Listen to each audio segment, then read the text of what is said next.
Innal hamdalillah nahmaduhu wa nasta'inuhu wa nastaghfiruh wa na'udzu billahi min shururi anfusina wa sayyiati a'malina may yahdihillahu fala mudhillalah wa may yudlil fala hadiyalah asyhadu an la ilaha illallah wahdahu la syarikalah wa ashhadu anna Muhammadan abduhu wa rasuluhu la nabiyya ba'd. Ya ayyuhalladzina amanu taqullaha haqqa tuqatih wa la tamutunna illa wa antum muslimun. Ya ayyuhan nasu taqu rabbakumul ladzi khalaqakum min nafsin wahidah wa khalaqa minha zawjaha wa batha minhuma rijalan katsiran wa nisaa. Wattaqullaha alladzi tasaaluna bihi wal arham innallaha kana 'alaikum raqiba. Ya ayyuhalladzina amanu taqullaha wa qulu qawlan sadida yuslih lakum a'malakum wa yaghfir lakum dhunubakum wa may yuti'illaha wa rasulahu faqad faza fawzan 'azima amma ba'd. Fa inna asdaqal hadisi kitabullah wa khairal huda huda nabiyina Muhammad sallallahu alaihi wasallam wa syarrul umur muhdatsatuha fa inna kulla muhdatsatin bid'ah wa kulla bid'atin dhalalah wa kulla dhalalatin finnar. Fa ya ayyuhal ikhwah wal akhwat al aba wal ummahat hafizakumullah taala. Alhamdulillah, kita bersyukur kepada Allah yang telah mempertemukan kita, mengumpulkan kita di majelis ilmu syar'i yang mudah-mudahan langkah kita menuju majelis ilmu sebagai sebab dimudahkannya jalan kita menuju surganya Allah Azza wa Jalla. Kemudian alhamdulillah kajian kita sampai pada hadis ke-17 ya, alhamdulillah. Catatannya lengkap ya dari awal ya. 17, hadis ke-17 dari kitab Jawami' al-Akhbar, atau kalau caranya Bahjat Qulubil Abrar wa Qurratu Uyunil Akhyar, syarah dari Jawami' al-Akhbar karya Syekh Abdurrahman bin Nasir As-Sa'di rahimahullah. Kata beliau hadis ke-17. An Abi Dzarrin, an Abi Dzar Al-Ghifari radhiyallahu anhu, dari Abu Dzar Al-Ghifari radhiyallahu anhu, annahu qala, bahwasanya beliau berkata, qala Rasulullah sallallahu alaihi wasallam, telah bersabda Rasulullah sallallahu alaihi wasallam, ittaqillaha haitsuma kunta. Nabi mengatakan, bertakwalah kamu kepada Allah di mana saja kamu berada.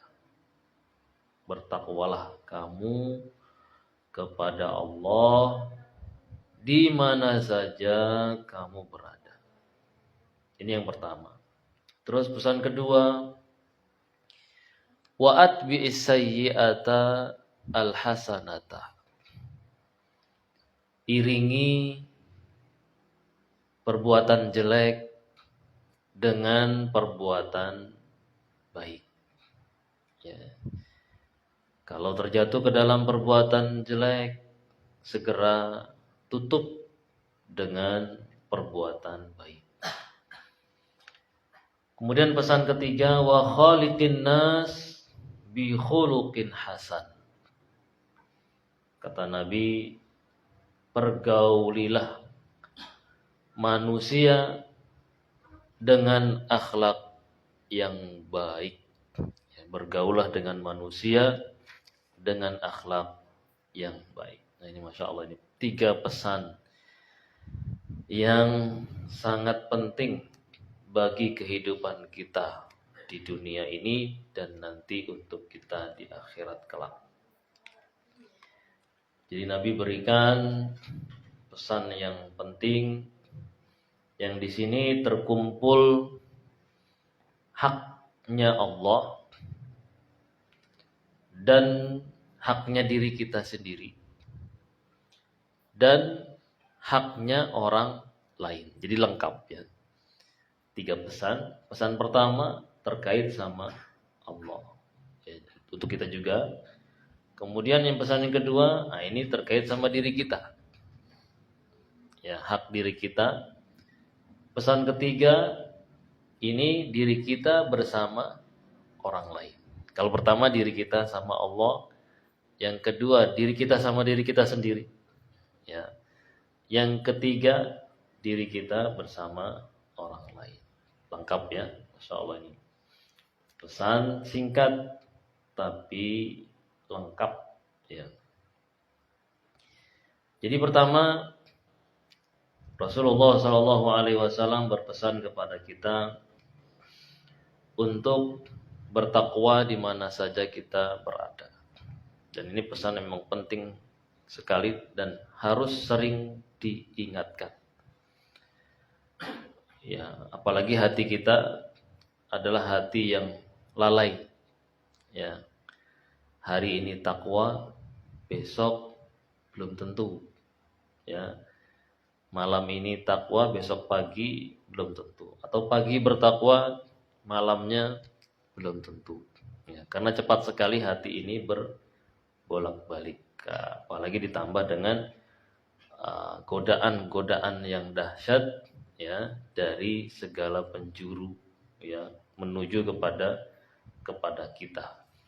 Kalau bukan karena taufik ya dari Allah Azza wa Jalla, maka kita akan terbuai ya di dalam kemaksiatan.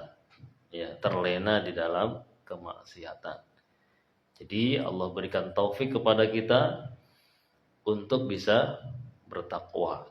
Nah, takwa sudah ma'ruf ya. Nah, kita sering dengar yang kesimpulannya adalah kita mengerjakan perintahnya Allah dan menjauhi larangannya Allah. Ya, karena awalnya takwa itu takut kepada Allah. Ya, takut kepada Allah, ya, menghindar dari siksanya dan mendekat kepada rahmatnya. Ya, untuk itu kita kerjakan perintahnya dan jauhi larangannya. Ya, untuk perintah kita kerjakan semaksimal mungkin semampunya. Untuk larangan gimana? Apa semampunya juga? Enggak ya. Kalau untuk larangan total, tinggalkan semuanya. Ya. Kalau untuk perintah masih ada kita diberi diskon untuk semampunya. Ya. Tapi kalau larangan jauhi. Ya. Jauhi larangan. Baik. Itu namanya takwa. Dan takwanya bukan cuma di majelis ilmu. Ya, bukan cuma ketika bersama teman. Ada ikhwan takwa. Ya, nanti kalau enggak sama ikhwan beda lagi ceritanya. Ya. Ya bagus memang, artinya ketika bertemu teman dia jadi ingat surga neraka. Datang ke majelis ilmu dia jadi ingat kepada Allah, ingat surga, ingat neraka. Ya, tapi juga ini perlu langgengkan terus ya, sampai pun di rumah ya. Pas sampai di rumah juga selalu diingat. Tapi gimana kalau misalnya sampai di rumah takwanya agak berkurang? Beda kalau pas di majelis ilmu, rasa-rasanya takwanya meningkat. Ya, apalagi sudah cerita tentang neraka, ya, cerita tentang surga. Rasanya pas sampai rumah ingin benar-benar maksimal. Tapi ketika sampai di rumah, mulai lupa. Ketemu istri, ketemu anak, ketemu satu lagi yang buat kita lalai apa? mainan, ya. Ketemu game, ya, ketemu game.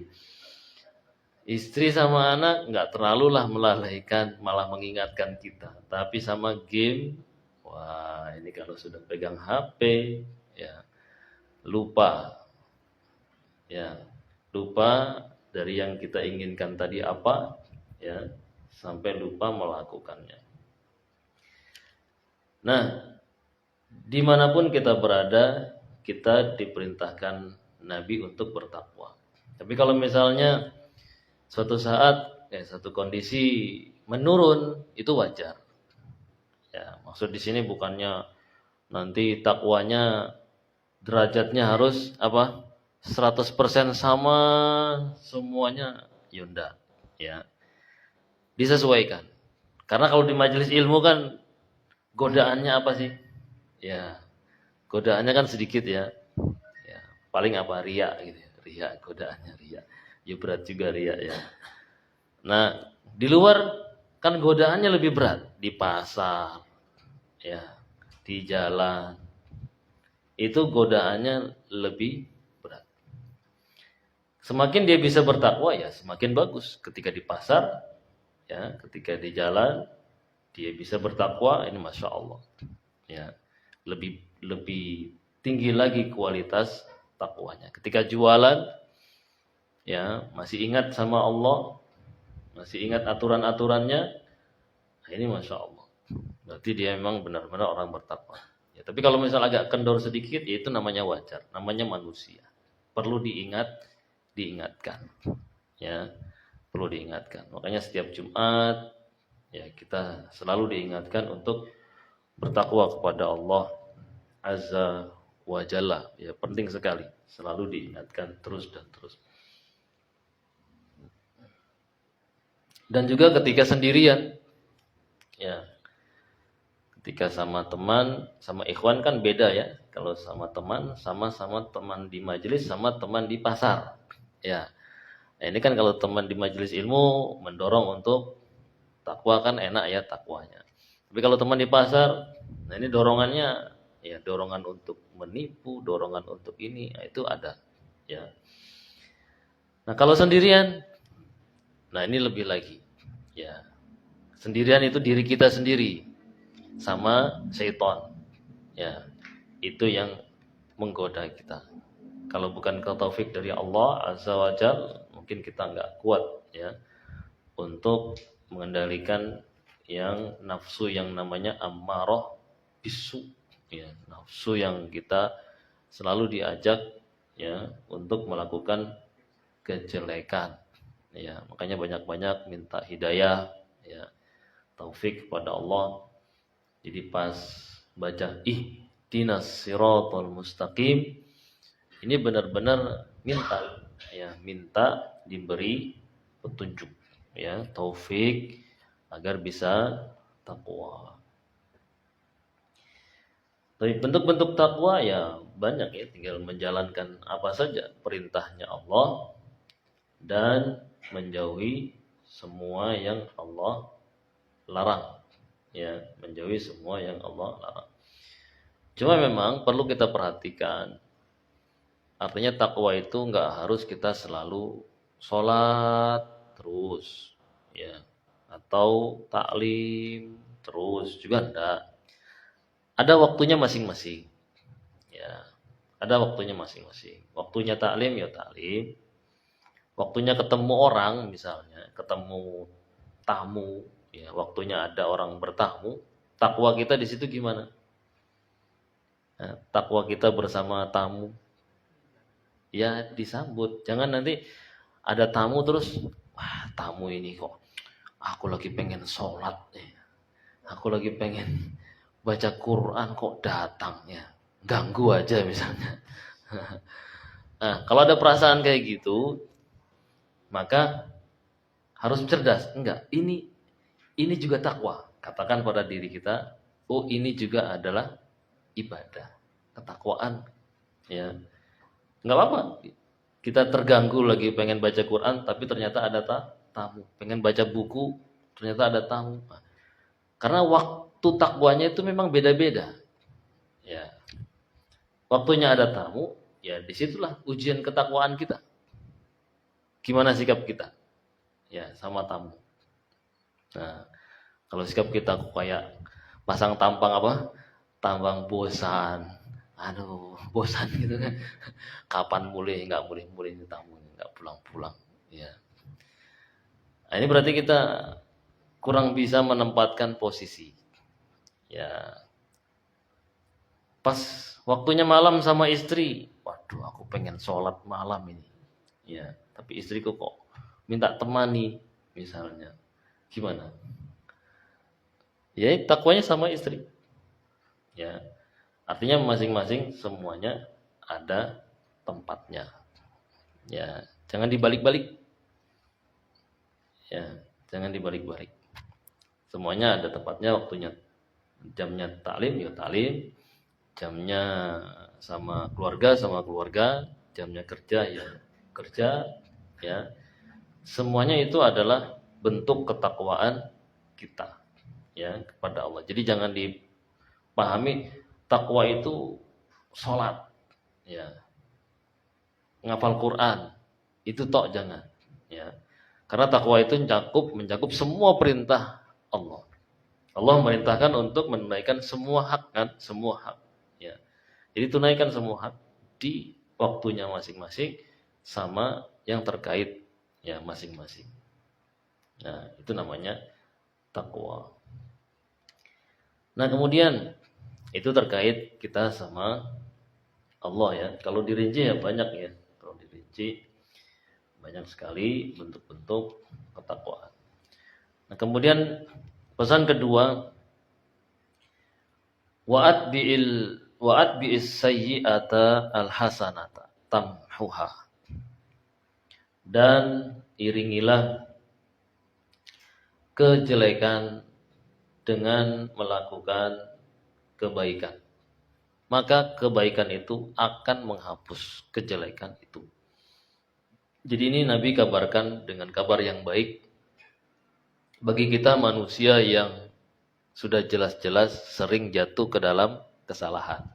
Ya, karena Nabi tahu memang manusia itu ya seringnya jatuh ke dalam kesalahan. Jadi dikabarkan ini ada caranya. Bukan berarti kita disuruh takwa kemudian nggak pernah salah. Ya, artinya kalaupun kita jatuh ke dalam kesalahan, ada caranya untuk menghapusnya. Ya, ada cara untuk menghapusnya. Yaitu dengan kita iringi dengan kebaikan. Ya, kebaikan yang pertama jelas adalah langsung istighfar. Itu kebaikan yang pertama ya, langsung sadar, ini salah ini saya. Ya. Maka langsung istighfar, astagfirullah. Langsung istighfar, kemudian tinggalkan. Nah, setelah itu kerjakan apa yang merupakan kebaikan. Ya, kebaikan, ya apa saja bentuknya tadi, ketakwaan itu tadi.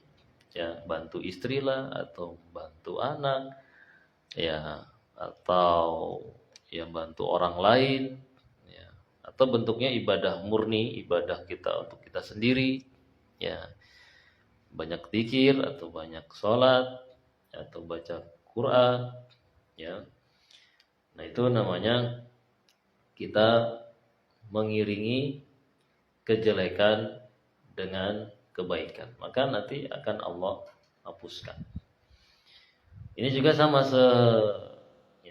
maknanya dengan dalam Al-Quran ya, seperti yang dalam surat Hud ayat 114. Allah mengatakan innal hasanat yudhibna as-sayyi'at. Sesungguhnya kebaikan-kebaikan itu akan menghilangkan kejelekan. Ya, kebaikan itu akan menghilangkan kejelekan. Jadi jangan khawatir ya, kalaupun kita terjatuh ke dalam kesalahan, ada solusinya. Ya, ada solusinya. Tapi jangan kita merasa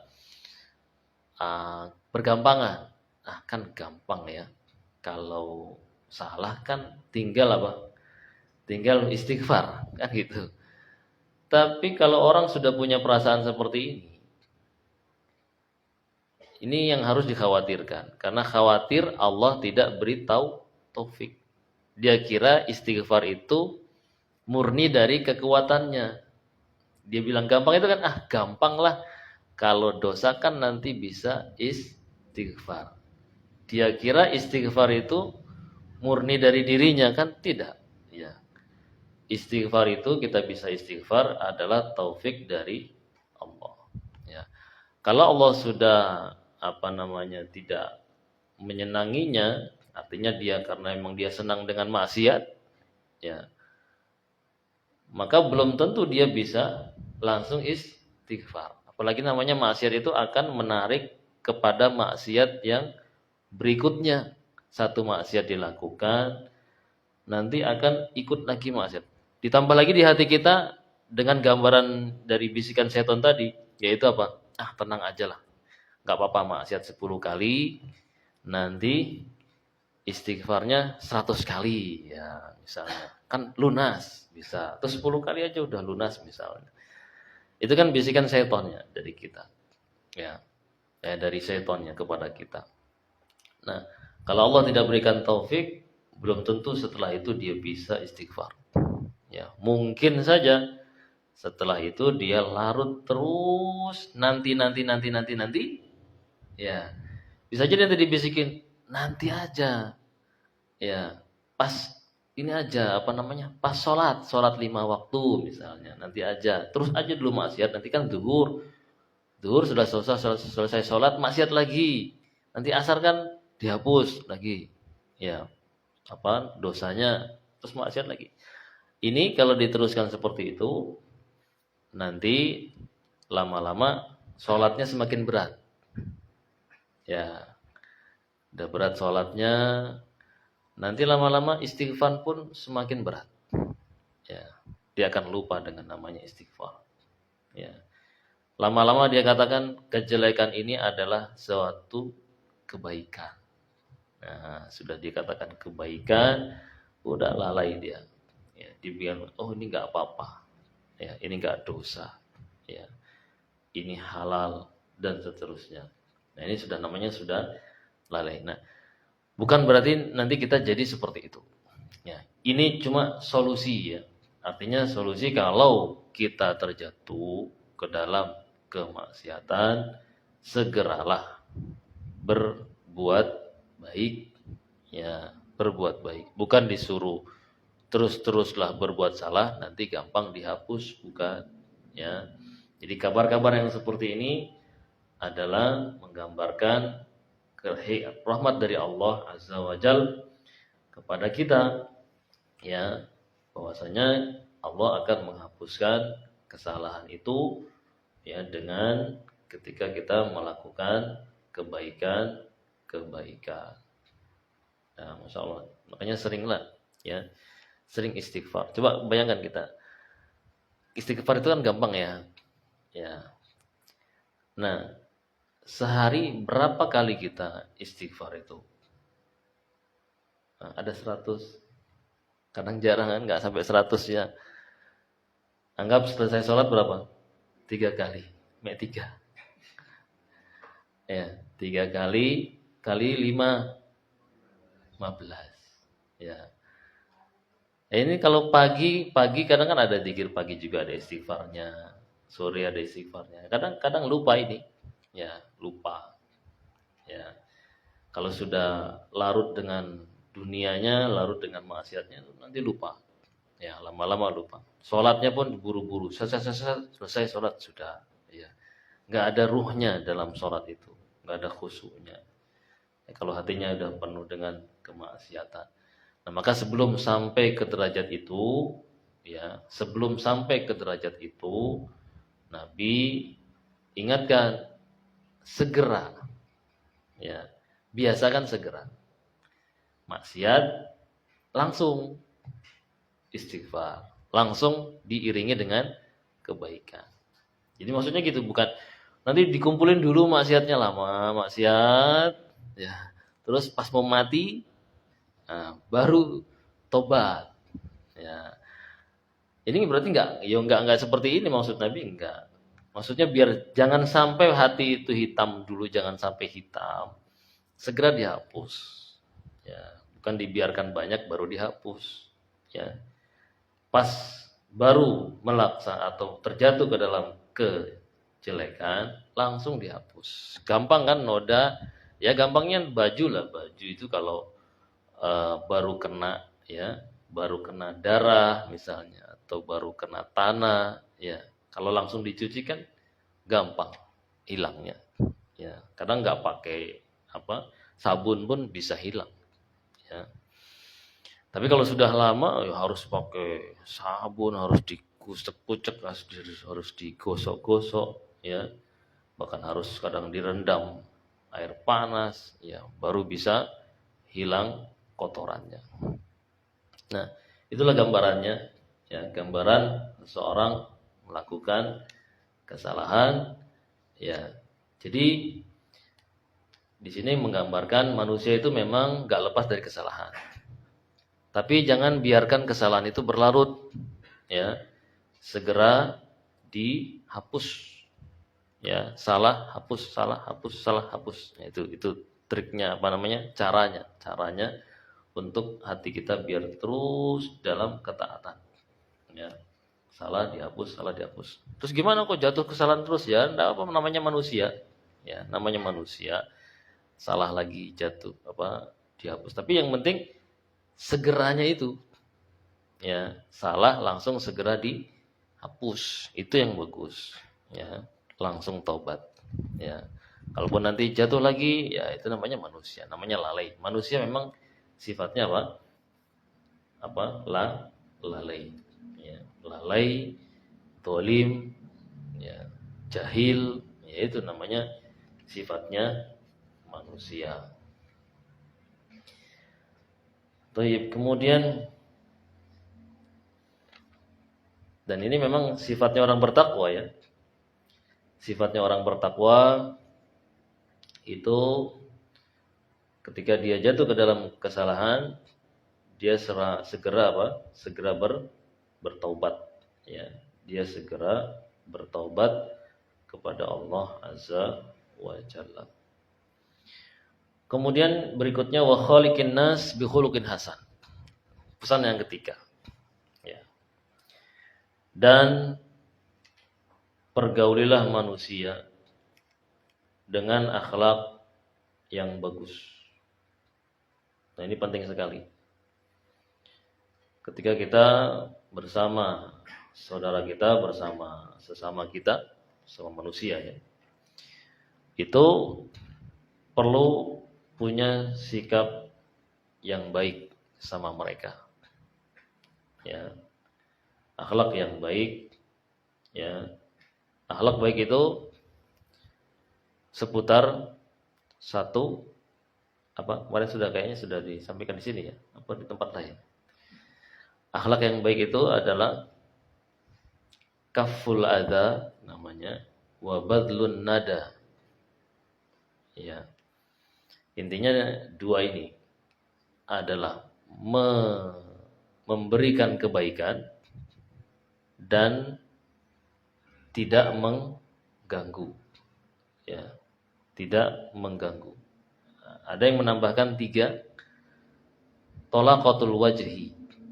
Ya, yaitu berwajah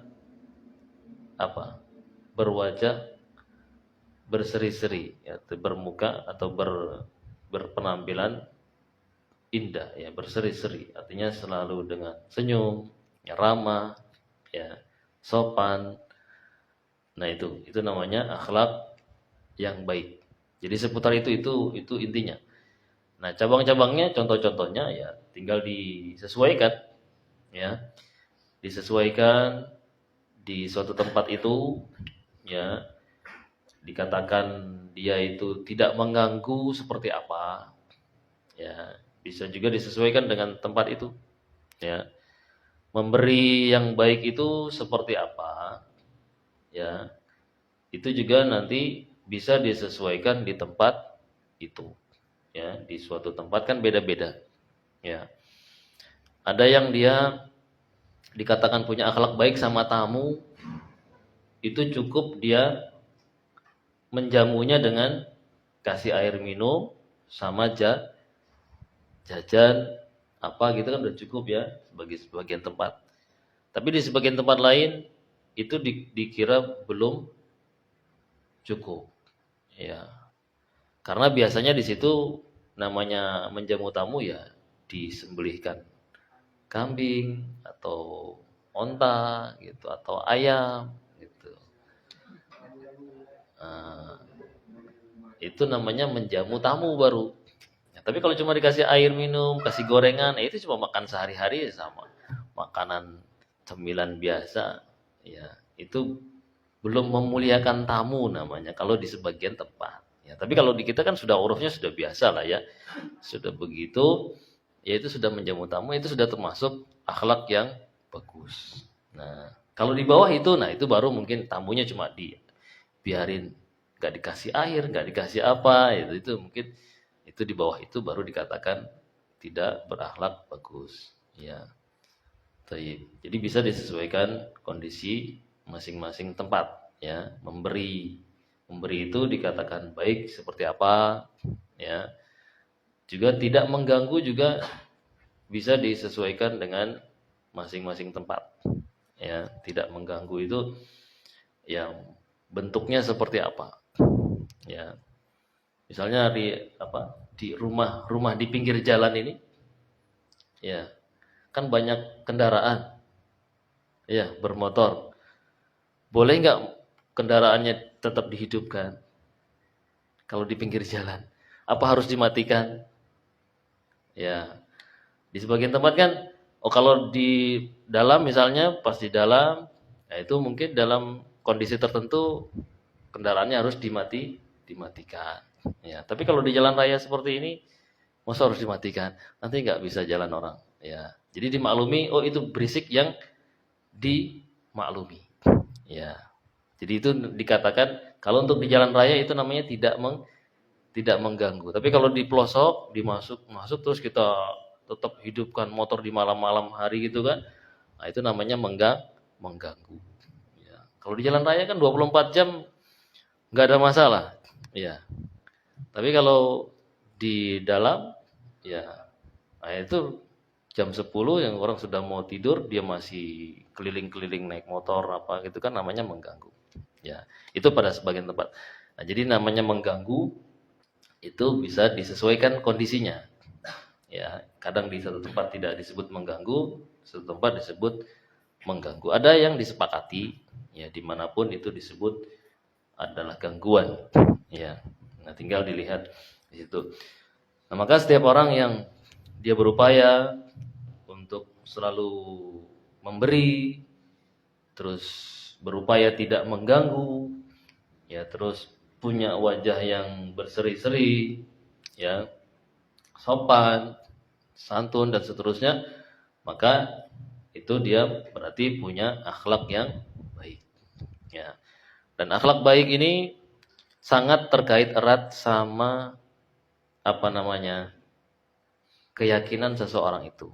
Artinya semakin dia beriman kepada Allah, itu seharusnya imannya ini mengantarkan kepada akhlak yang baik. Ya, seharusnya ya. Semakin dia kuat imannya, semakin dia takut kepada Allah, artinya semakin dia tidak mau mengganggu orang lain. Ya, semakin dia gampang untuk membantu orang lain. Nah, itu. Jadi karena dia yakin dengan janji-janji Allah, ya, maka dia takut sekali untuk mengganggu orang lain. Jangan sampai nanti dia dapat ancaman dari Allah. Dan begitu semangat dia untuk membantu orang lain karena dia yakin dengan janji Allah yang begitu besar kepada orang-orang yang mau membantu hamba-hambanya. Nah, itu namanya akhlak yang baik. Jadi sangat erat kaitannya ya. Semakin orang punya iman yang kuat, ya, maka semakin akhlaknya baik. Bagaimana Nabi katakan apa? Akmalul mu'minina imanan ahsanuhum khuluqa. Ya.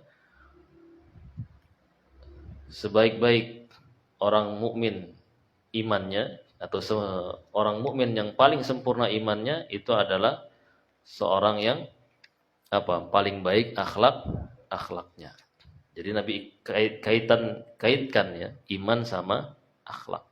Ya, semakin sempurna imannya harusnya semakin sempurna akhlaknya. Ya kita sadari sendiri, coba kalau kita dimintai bantuan terus nggak mau bantu, ya apa alasannya nggak mau bantu? Kadang kan nanti khawatir dah, nanti saya gimana gitu, saya gimana. Nah, kalau sudah masih saya gimana berarti kan masih ya kurang yakin dengan janji Allah. Ya berarti imannya masih kurang, ya kurang sempurna. Tapi itu saja, insyaallah. Ya, ya silakan.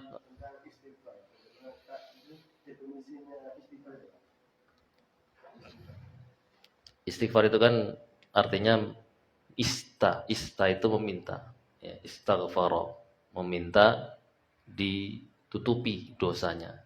Jadi ghafara itu artinya menutupi. Ya, jadi kita minta Allah menutupi dosa kita.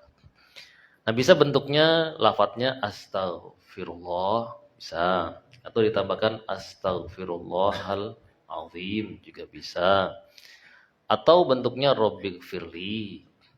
Ya, Rabbighfirli, Allahumma gfirli. Ya, itu juga masuk dalam bentuk istighfar. Apa Allahumma apa minta ampunan maaf juga masuk juga dalam kategori istighfar. Ya. Allahumma innaka afuwun karim misalnya. Tuhibbul afwa fa'fu anni. Itu juga sama minta ampunan kan, minta maaf. Ya. Cuma bentuknya kalimatnya beda. Afun minta maaf, ya. Kalau itu istighfar minta ditutup dosanya. Sama hasilnya sama. Ya. Hasilnya sama. Begitu Pak atau ada maksud lain? Itu ya insyaallah ya. Untuk lafaz-lafaznya banyak jadi enggak harus astagfirullah. Ya. Jadi bisa Allahumma gfirli atau Rabbighfirli dan yang lain. Ada lagi? Kita itu dapat tamu terus waktu itu ada kesempatan ada terus mau ke masjid itu nggak enak sama tamunya gimana itu? Nah itu namanya belum bisa menempatkan sesuatu pada tempatnya ya. Jadi kalau misalnya ada tamu pas ada waktu adzan, ya itulah kesempatan kita untuk satu berdakwah, dua ya menempatkan sesuatu pada tempatnya ya. Kita bisa ajak ya, kan kita yang berpuasa di situ. Jadi harusnya tamu yang nggak enak sama kita. Ya, bukan kita yang nggak enak sama tamu. Karena sahibul bait itu penguasa rumahnya ya maksudnya. Dia yang punya kuasa di rumah itu. Ya, kalau dia mau ajak tamunya keluar bisa kan? Nah, gitu. Jadi rasa nggak enak itu di apa? Apa nggak enak itu kenapa? Kan sama-sama muslim juga kan? Ya. Kalau sudah jelas dia muslim atau dia dikenal nggak sholat misalnya, muslim tapi nggak sholat, wah kesempatan ini. Ya. Saudara kita lagi kan? Ya, kesempatan. Nggak apa-apa sama saudara. Senior. Oh sama mbah-mbah kita. Ya tinggal pamitan mbah, ngapunten mau sholat dulu, gitu. Ya bisa insya Allah pamitan. Kalaupun beliaunya nggak ikut sholat, yang penting kita pamitan kan bisa. Insya Allah nggak apa-apa kok. Ya. Orang yang nggak sholat pun sebenarnya ngelihat kita sholat itu mereka senang, ya, senang dan tergerak, ya. Apa pengen sebenarnya, cuma mungkin malasnya lebih kuat. Ya. Kalau alasan sholat, insya Allah ndak sampai dikatakan apa tidak menghormati tamu ya, ndak ya, insya Allah gitu. Juga pas ada acara-acara juga, ini juga kami sedang kadang didapati gitu kan acara pernikahan, acara apa gitu. Pas tabrakan waktu sholat, hendaknya sohibul bait itu bergerak gitu. Bergerak maksudnya ya enggak apa-apa, maaf ini karena udah waktu adzan jadi acaranya kita tunda sebentar 15 menit. Nah, kita berangkat sholat. Ya, kalau dekat masjid kan, nah, jamaahnya undangan diharapkan untuk ini. Ya, tapi kalau nggak mau seperti itu ya diupayakan acaranya jangan sampai tabrakan waktu sholat. Ya, bisa setelah sholat lebih enak. Seringnya itu waktu asar. Biasanya kalau waktunya zuhur, asar. Nah, itu yang kadang kita, ya tamu juga kadang sungkan juga ya mau izin gitu kan. Ya, tapi nggak apa-apa sebenarnya. Ya, itu lebih diutamakan panggilan Allah. Ya, tidak sampai dikatakan kita tidak menghormati tamu. Ya. Baik, wallahu a'lam. Ada lagi? Cukup ya? Insyaallah cukup. Ya. Jazakumullah khairan katsiran ala husni istima'ikum. Kita cukupkan sampai sini, kurang dan lebihnya mohon dimaafkan. Subhanakallahumma wa bihamdika asyhadu an la ilaha illa anta astaghfiruka wa atubu ilaik. Assalamualaikum warahmatullahi wabarakatuh.